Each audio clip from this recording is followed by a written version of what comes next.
Right, see, already we have discussed about maxima, minima in the case of function of one variable. Right, if you just recall it, when you are given a function of only one variable, right, something like y is equals to f of x. Right, see, we had seen already how to find where this function attains its minimum or maximum. And in particular, you see, you can say this function has a maximum, if you want me to define it particularly. Right, see, if I say this function f of x has maximum at x is equals to a, right, if I want to say f of x has maximum when x is a, then I must say it like this: f of a should be greater than or equals to all other function values, right, around a. Right, so if I take so many points around this, now for all x belongs to in this interval a minus h comma a plus h at a distance of h unit in either sides, if I take all the values in this interval, among all these values, if I get maximum function value at a, then I can say at a the function has maximum. In a similar way, to say the function f of x has minimum at x is equals to b, if you want to say this function f of x has minimum at b, right, we'll say it like this: f of b is less than f of x for all x belongs to, let us say it like this, b minus a comma b plus k. Now see, I'm just taking a neighborhood of b here. Now within this interval, for all values of x, if you just compare all the function values within this interval, now see at b we are getting the lowest function value. In this case, you can say the function f of x attains what you call the minimum function value at b. You are just extending this definition to a function of two variables. As you can see here, when you are given a function of two variables, let us say f of x comma y, when you are trying to define it, now see, for this function of two variables, if you would like to say at x is equals to a and y is equal to b, I mean the point is a comma b. Understand it this way, because it is a function of two variables, we take it as a point like this. Now see, at this point a comma b, if you want to say the function f of xy has maximum, right, if you want to say this function has maximum at a comma b, then as in this case, you must have function value at a comma b must be more than all the function values in its surroundings. Right, at a comma b the function value should be more compared to other function values in its surroundings. And then similarly, if you want to say this function f of xy has a minimum at a comma b, right, if you want to say this function has minimum at a comma b, then f of ab must be less than all other function values in its surrounding. Right, like this we just define it, but mathematically we cannot verify this for all the at all the different points. Right, I mean, when you are given a function, you cannot just calculate function values at each and every point to compare this kind of definition. So there must be other way to find minimum or maximum for a particular function. Right, mathematically when you are given a function of one variable, we have a specific procedure to identify where it attains its minimum or maximum. Let's first recall that, and then let us extend that idea to functions of two variables. Right, see, when you are given a function of one variable, let us say y is equals to f of x is the function you are given. Remember, no interval is mentioned. I mean, the domain of this function is not mentioned particularly. You are only given the function. Then, as you know, for example, see, along with this function, if you are given certain domain also, let us say something like closed interval a comma b. When you are given a domain of this kind, we can absolutely find out the minimum or maximum. I mean, we can find absolute extreme values. Right, as you know, when it is either minimum or maximum, we can simply call them as extreme values. Right, the same definition I'm using here also. When the function f of x comma y, if it has either minimum or maximum at a particular point, then we call the function value at that point as simply extreme value. That may be minimum or maximum. Now see, when you are given a closed interval of this kind, then definitely we can find absolute maximum and absolute minimum. But see, when you are not given these kind of intervals, I mean, no domain is mentioned particularly, then as you know, we can only find local minimum values, local minimum or local maximum values, right? So without mentioning by this name, local or absolute, we are simply calling them as extreme values. Okay. Now see, just try to recall what we did in the case of function of one variable. When you are given a function of one variable like this, y is equal to f of x. See, anybody, you're already you're already allowed to unmute yourselves. If you remember, please try to recall it. What we did to find out where this function attains its minimum or maximum when you are given a function of this kind. F dash of x is 0. Yeah, so we have simply differentiated this, right? We have differentiated and we have also equated this to 0. And then by solving this equation, we'll try to get some values for x. And we call these values as, I hope you remember this, critical points. Isn't it? Critical points. Of course, there is one more idea, f dash of x is infinity. Even if f dash of x is infinity, then also we get these kind of critical points. Now, after getting critical points, you may get more than one critical point in general. Now, at each critical point, we'll also evaluate the second order derivative. Right? At each critical point, we also evaluate what you call the second order derivative. And in case at a, for example, if f double dash of a is less than 0, right? What we said, then the function f of x has maximum at x is equals to a. And in case if f double dash of a is greater than 0, right? We discussed it, f of x has minimum. And in a case, if f double dash of a is equals to 0, we said there is no minimum, no maximum at that point a. And in fact, we called a as a saddle point. I hope you remember these things. Now see this kind of idea. Now we are extending for functions of two variables also, right?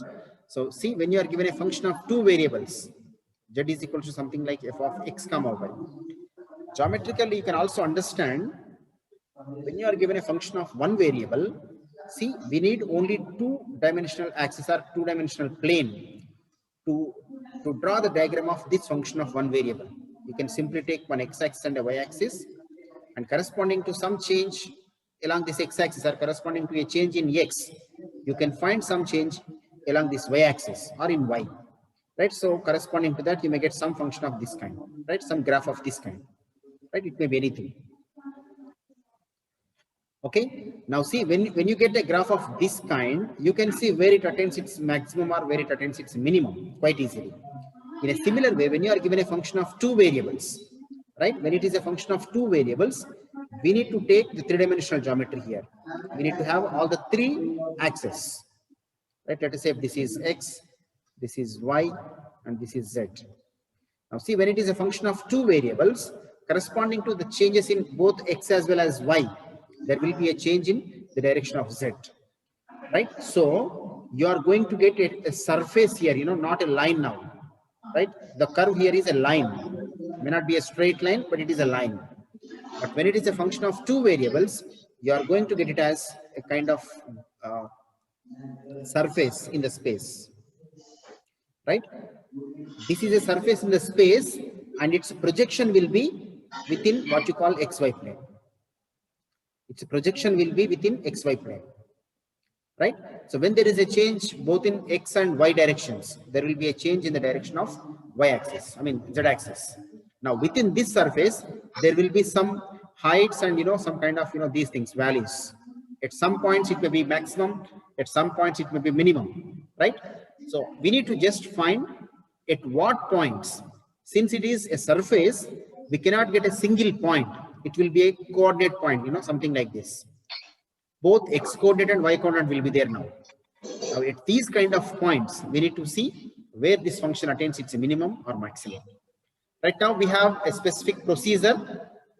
I'll just try to give you the working rule on how to find these extreme values, right? So the same idea, whatever we used in the case of functions of one variable, I'm just extending it to functions of two variables like this. But before that, let me just tell you this. In the case of functions of one variable, we have first differentiated this and we have equated this to 0, isn't it? And from this, we got what you call critical points.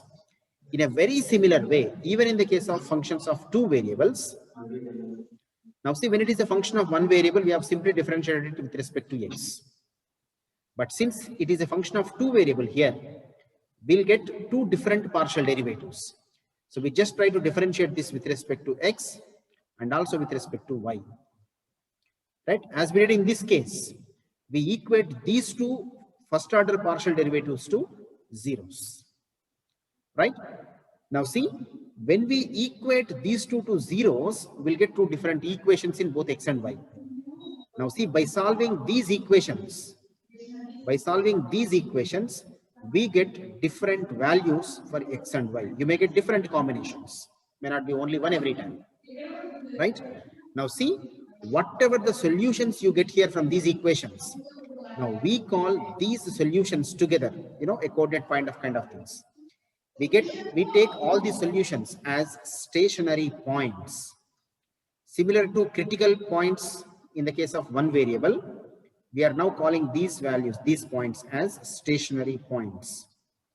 Now see, at each stationary point, you can calculate the function value. Let us say a comma b is one stationary point.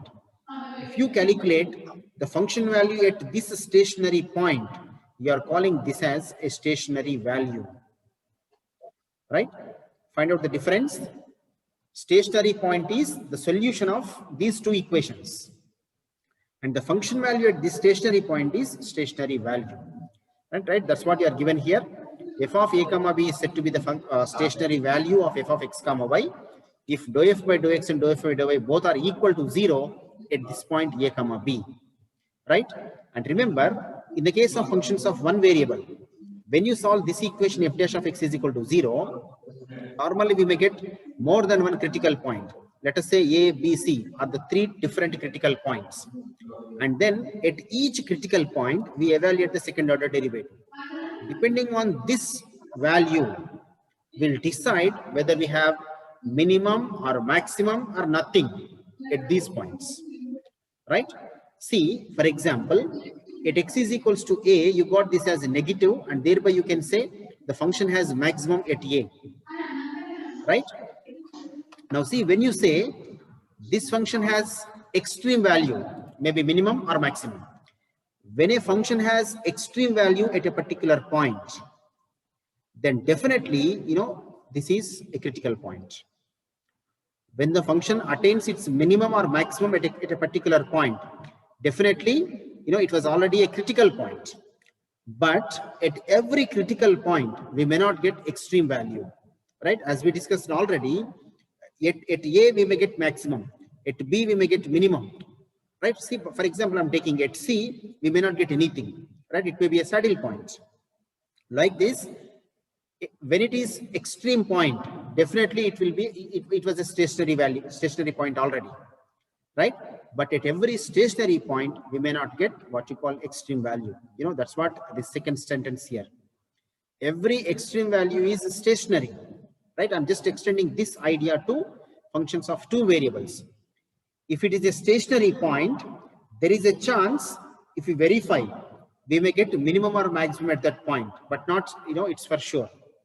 But if we get minimum or maximum already, definitely, you know, this was a stationary point already, right? That's how every extreme point is a stationary point, or every extreme value is a stationary value. But the converse may not be true. What is the converse? If it is stationary, we get extreme there. That is not true, right? So keep that in mind. And in fact, you see, in the process of finding extreme values, in the process of finding minimum or maximum values for a function of two variables, the first step is to find out these stationary points, right? The first step is to find out these stationary points. And the next step, you see, as we did in the case of functions of one variable, we are going to evaluate what you call second order derivatives, right? As we did in the case of function of one variable, even in the case of even in the case of functions of two variables, we are going to evaluate second order derivatives, right? What are the three possible second order derivatives here? You see, when it is a function of two variables, x and y, we can evaluate dou square f by dou x square. If not this, other second order derivative is this dou square f by dou y square. And the one more is this dou square f by dou x dou y. We have already verified this is equal to dou square f by dou y dou x, isn't it? That's how I'm not considering this. It is enough if we consider only this one. Right? You can take the other one as a, whatever the way you like. Right? So like this, I'm only taking 3 second order derivatives, right, which exist for this function of 2 variables. Now using these second order derivatives at each stationary point, we are going to conclude whether that function has a minimum or maximum or nothing. Okay, so let's see that. This is the working rule, right? Understand it has exactly 3 different steps. In the first step, as we discussed just now, we are going to first find what you call the stationary points, right? We are going to find what you call stationary points. How will you get stationary points? By equating these 2 first order derivatives to zeros. We are just differentiating f with respect to x and then f with respect to y. By equating these 2 to zeros and then by solving these equations, we are going to get different pairs of values, and then we are calling all those values as stationary points. So the first step is to find stationary points. Then, as I said, we are just going to evaluate these 3 second order derivatives. See, I'm just giving them some names. Look at them carefully. I'm calling this first one dou square f by dou x square as L, then dou square f by dou x dou y as M, and the remaining as N. Right? I'm just giving them 3 different names. Now see, in the second step, we are going to evaluate L, M, and N at each pair of values obtained in stationary, obtained in step 1. In the sense, at each stationary point, we are going to evaluate L, M, and N. Right?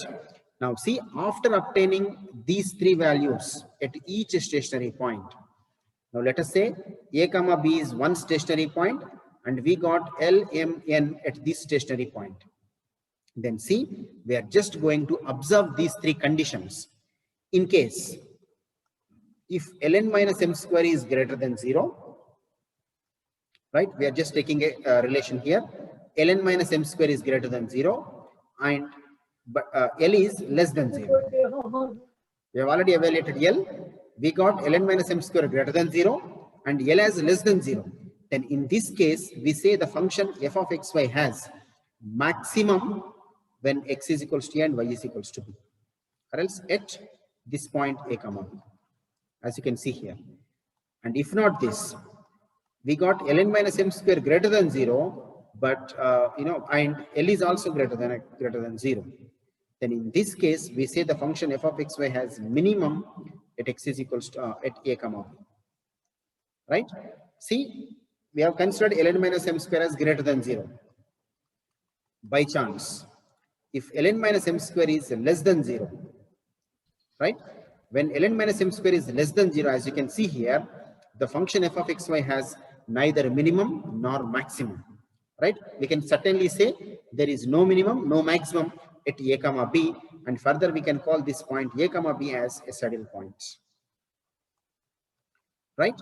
And see, there is one more chance. When you calculate ln minus m square, it may be either less than 0 or greater than 0. If not these two, even it may be is equal to 0.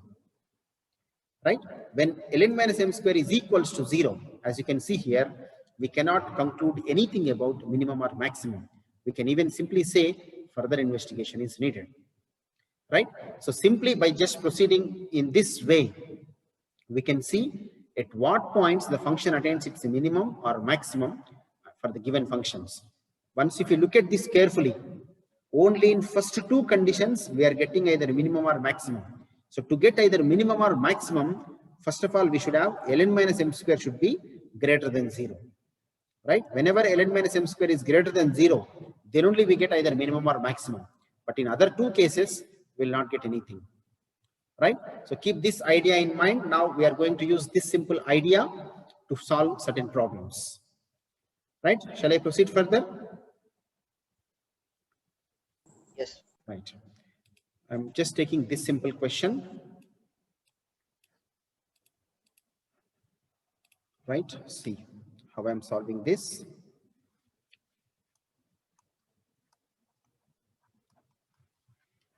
Now see, I'm just writing this function, what you are given here, f of xy is equals to, see, it is x square plus y square plus 6x plus 12.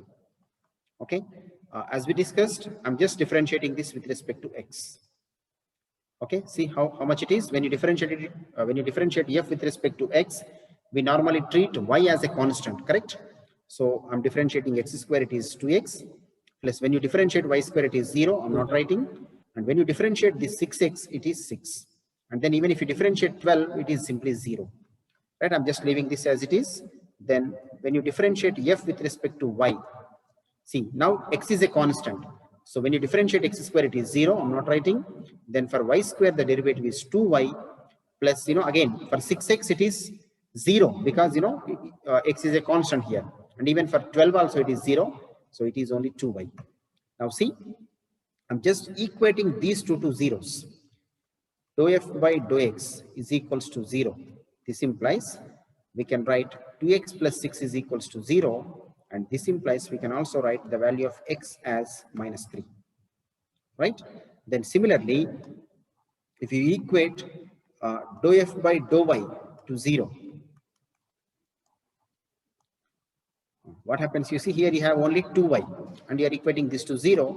So which implies you will get the value of y as 0. See, luckily here you got only one combination as the solution. Right? When you equate dou f by dou x and dou f by dou y to zeros, we got only one combination as a solution, but in general, we may get more than one. Okay. So now if you write this combination together, minus 3 comma 0, this is the point. So this is the stationary point. Right. See, for this problem, we got only one stationary point, but in general, we may get more than one. Now see, I'm just proceeding with this stationary point to find whether the function has a minimum or maximum or nothing at this point. Okay. So to do that, we need to calculate second order derivatives. See, I'm just taking it like this. L is equals to dou square f by dou x square. Right. See, how can we write dou square f by dou x square? It is dou by dou x of dou f by dou x. And it is equals to dou by dou x of, how much we see? We got dou f by dou x as, right, 2x plus 6. And see, if you just differentiate this, it is simply 2 only. So this implies we got L as 2. Now see, let's take the next one, next second order derivative, m. M is equals to dou square f by dou x dou y. Now see, I'm writing this as dou by dou x of dou f by dou y. Right? Then it is equals to dou by dou x of, see how much we got, dou f by dou y, it is 2y. And see, you are differentiating it with respect to x, 0. It is simply a constant, so the differentiation is 0. So this implies for, we got m as 0. Then let me take the other one, consider n. It is dou square f by dou y square. So we can write this as dou by dou y of dou f by dou y. Then dou by dou y of dou f by dou y, we got it as 2y. So its differentiation is simply 2. Right? See, luckily we got these three as numbers here, but in general they may be functions of x and y. When you get L, M, N as functions of x and y, we substitute this stationary point in those three different functions. Right? And then of course at the end, when you substitute this point in them, you are going to get them as numbers only. But luckily here you got numbers before substitution. So therefore, even at minus 3 comma 0, we'll get the same values for L, M and N. L is 2, M is 0, and N is also 2. Right now, therefore, if you calculate Ln minus m square, see how much it is? 2 times 2 minus 0 square is 0. We get it as 4 and it is greater than 0. See. Right? We got Ln minus m square as greater than 0. And if you calculate L, see L is equals to 2, even it is also greater than or equal greater than 0. So therefore, you see what you can say? You got both Ln minus m square and L as greater than 0. Therefore, you can say the function f of xy has, minimum. When it is greater than 0, we say it is minimum. has minimum at -3, 0. That's it. Right? What about the maximum then, though it is asked in the question? Right? So probably it is just simply increasing. Right? So when you increase the values of x and y, accordingly even the function value may also increase. That's how we cannot certainly find where this function attains its maximum. In fact, you see, you got only one stationary point, and at that stationary point you got it as minimum. Okay? Whenever the function behaves like this, you know, perhaps most of you have seen, what is that movie? Alibaba or so. Alibaba cinema is there, you know, there will be a mat in that. Right? You know, a mat kind of geometry you get when you draw the diagram of this expression. Right? At this point, you see exactly, we'll get minimum. But, you know, as this is increasing on either sides, we cannot find maximum. Okay? I'll just try to post the geometries of these functions in your group later. But now, if anybody have any questions, you can just ask me now. Do you think this is very easy? Yes, sir. Yes, sir. Right, good. Yes, sir. Let me assure you, I have not seen any question paper without a question on these maximum minimum. Right? In every examination, certainly there will be a question on maximum minimum for sure. Okay. Anyway, this is the first question. So probably you are feeling that quite easy. Let me just extend this to a few more questions so that you can conclude yourselves whether it is easy or not. Okay, so I'm just moving to the next question. See, this is the next one. We need to now find the maximum and minimum of this function. See, it is f of xy is equals to sin x plus sin y plus sin of x plus y. Right? Anyway, it's a function of two different variables. So as usually, as we did in the previous problem, we need to first differentiate this with respect to x. Right? I'm not directly equating this to 0 here itself. You will realize why I'm not equating directly to 0. Little later, not in this problem. Now, see, if you differentiate sin x, differentiation of sin x, as you know, it is cos x, and sin y is a constant, so differentiation is 0. Plus, if you differentiate this sin of x plus y, we get it as cos of x plus y. Right? So let it be like this. Then see, when you differentiate f with respect to y, see how much it is. Now, sin x is a constant, so its differentiation is 0. I'm not writing that. And for sin y, if you differentiate it, it is cos y. Plus now again for sin of x plus y, it is cos of x plus y. Now see, as we did in the previous problem, I'm again equating these two to zeros. Dou f by dou x is equals to 0. This implies, see how much it happens, cos x plus cos of x plus y is equals to 0.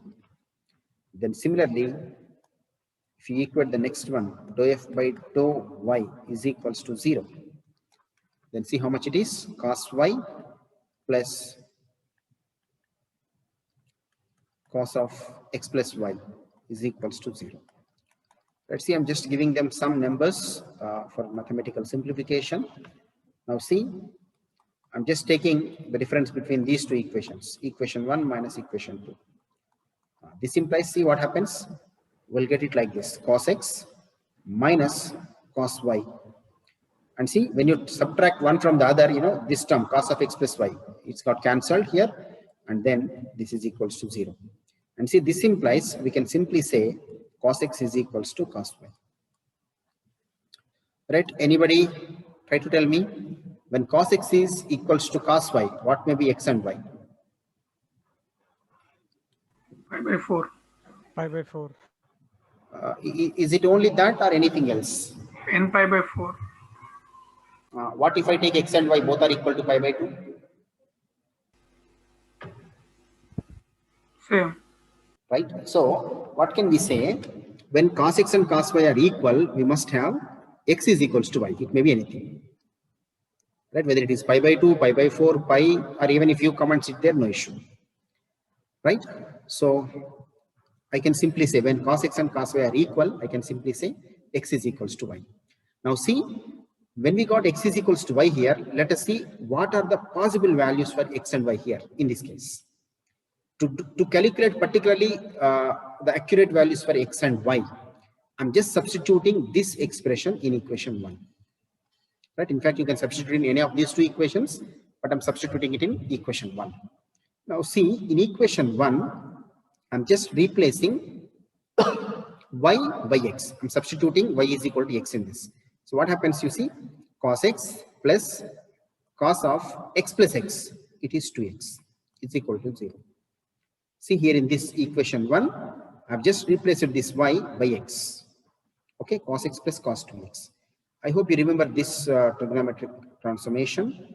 When it is cos c plus cos d, we can write it like 2 cos c plus d by 2 into cos c minus d. right. So it is 2 times cos of c plus d by 2 and cos of c minus d by 2.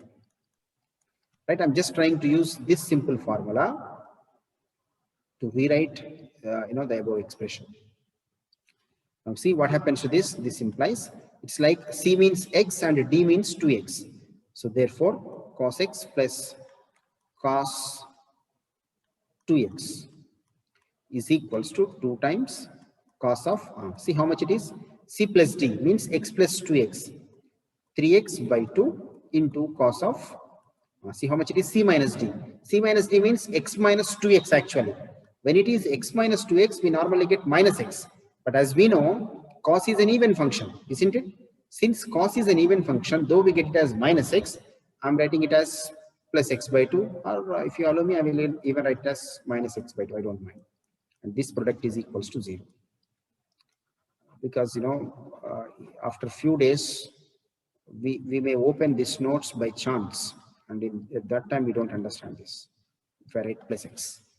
Now see from this expression, see we got product of these two cosine functions is equal to 0.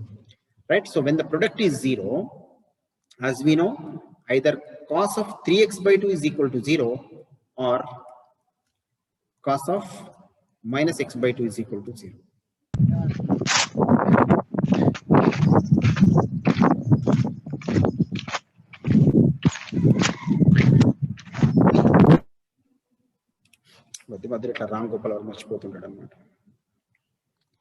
Then this is equals to, as we know, when cos of minus x by 2 is equal to 0, we can also take this as cos of plus x by 2 is equal to 0, right, as we discussed.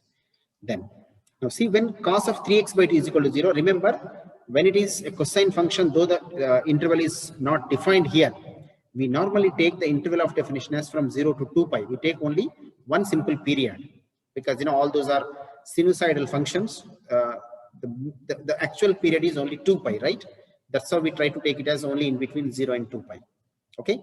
Now within this interval, try to expect it for what value of this argument cosine function is 0. As we know, cos x is 0. Yeah, cos x is 0 when x is pi by 2. Right. Now we want this cos of 3x by 2 to be 0. That's how this cos of 3x pi by 2, 3x by 2 will be 0 when 3x by 2 is equal to pi by 2. If this is pi by 2, then cos 90 is 0. Right? In a similar way, this cos of x by 2 will be 0 whenever x by 2 is equals to pi by 2. Right? Now, see from this, you can just cancel 2 on either sides, and then we can write x is equals to pi by 3. Or, when you cancel 2 on either sides, we can also write x is equals to pi. Now, see, when we simplify this equation, we got 2 values for x.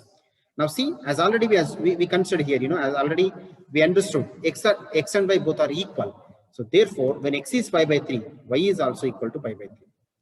Or when x is pi, y is also equal to pi. So what are the solutions of these equations you see now? Either x pi by 3, y pi by 3, or x pi, y pi. So we got now 2 solutions for these 2 equations together. One solution is pi by 3, pi by 3, the first combination. And the second solution is pi, pi. For these 2 values, we are getting both equations, they are satisfied. Right? Now, therefore, with this idea, I'm just writing it like this, you see. Therefore, pi by 3 comma pi by 3 and pi comma pi. These two are the stationary points. Right? So only for these two, we are getting both dou f by dou x and dou f by dou y as equal to 0. Okay.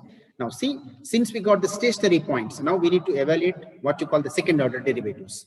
So I'm just trying to take them.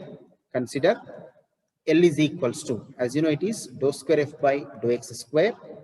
It is equals to, it is dou by dou x of dou f by dou x. Then see, this is equals to dou by dou x of, see how much we got dou f by dou x. It is cos x plus cos of x plus y. I'm just writing that here. Cos x plus cos of x plus y. Then see how much you get when you differentiate this. Differentiation of cos x, as we know, it is minus sin x. Then plus, when you differentiate this cos, again we'll get minus sin of x plus y. Okay, so let's keep this aside. Then if you also calculate m, it is, as we know, dou square f by dou x dou y. And then you can write this as dou by dou x of dou f by dou y. It is equals to, see how much it is, dou by dou x of, how much it is dou f by dou y. See how much we got dou f by dou y. It is cos y plus cos of x plus y. I'm just substituting that here. Cos y plus cos of x plus y. And see now if you differentiate this, as you are differentiating it with respect to x, cos y is a constant. So its differentiation is 0. I'm not writing that. Then if you differentiate this cos of x plus y, we get it as minus sin of x plus y. Right? Then you also evaluate the next second order derivative. It is dou square f by dou y square. And then you can write this as dou by dou y of dou f by dou y. And it is equals to dou by dou y of, I'm just writing this dou f by dou y again here, as we got it as cos y plus cos of x plus y. Now see, when you differentiate this with respect to y, we get it like this, minus sin y minus sin of x plus y. Right? See, we got all the three required second order derivatives. Now let us evaluate L, M, and N at each of these stationary points. Let's consider one by one. Now let's see. Let me first take at this point, the first stationary point, pi by 3 comma pi by 3. At this stationary point, if you calculate L, see how much it is. L is equals to, I'm just substituting x and y both as pi by 3. So what you get here, you see minus sine of pi by 3 minus sine of pi by 3 plus pi by 3. Right? So then it is equals to minus, anybody remember how much is this sine pi by 3 value? Root 3 by 2. Correct? So it is root 3 by 2 minus, how much is this sine of 120? Root 3 by 2. Right? Sine 120 are, you can even write it as cos 30. 90 minus 60.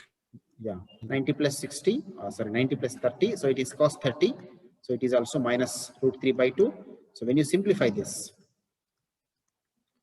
we'll get it as simply minus root 3. Right? So that's how we got L as minus root 3. Right? Then let us calculate M. See how much is this? I'm just substituting again x and y both as pi by 3's. So it is minus sine of pi by 3 plus sine pi by 3. So this is minus root 3 by 2. It's sine 120, just now we verified. So, and I'm just calculating n here itself. N is equals to the same way, right? Both L and M, L and N, they're much similar. So when you substitute, yeah. So sine pi by 3 minus sine of pi by 3 plus pi by 3. You know, the same way as that of L. If you calculate, it is minus root 3. Now, therefore, I'm just calculating ln minus m square. Ln minus m square. See how much it is? L into n. We got L and n as minus root 3 minus square of m minus root 3 by 2 whole square.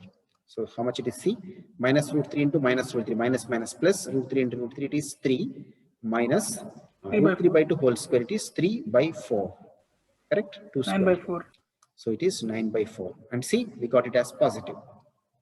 So therefore, we got ln minus m square.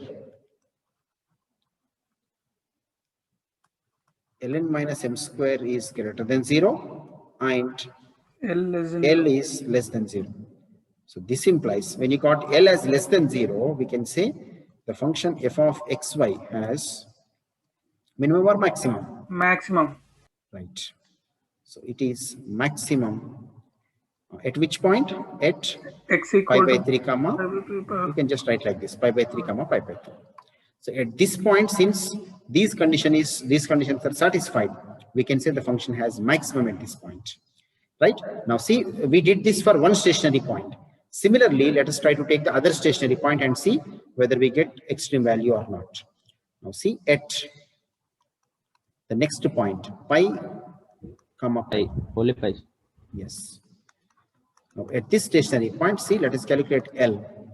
Right, see here, this is L. When you substitute x is equals to pi, you get these things. Minus, yeah, I got it. Minus sine of pi plus pi, it is 2 pi. So since sine pi or sine 2 pi is 0, we get L as 0. Then if you calculate M, see how much it is? Minus sine of pi plus pi, it is sine 2 pi, even this is also 0. And if you calculate N, even it is similar to L, so we get it as minus sine pi minus sine of 2 pi, even this is also 0. As we got all the three as zeros, we can say ln minus m square is also equal to 0. Right? I hope if you recall this, whenever ln minus m square is equal to 0, we cannot conclude anything about minimum or maximum. But therefore, we can say further investigation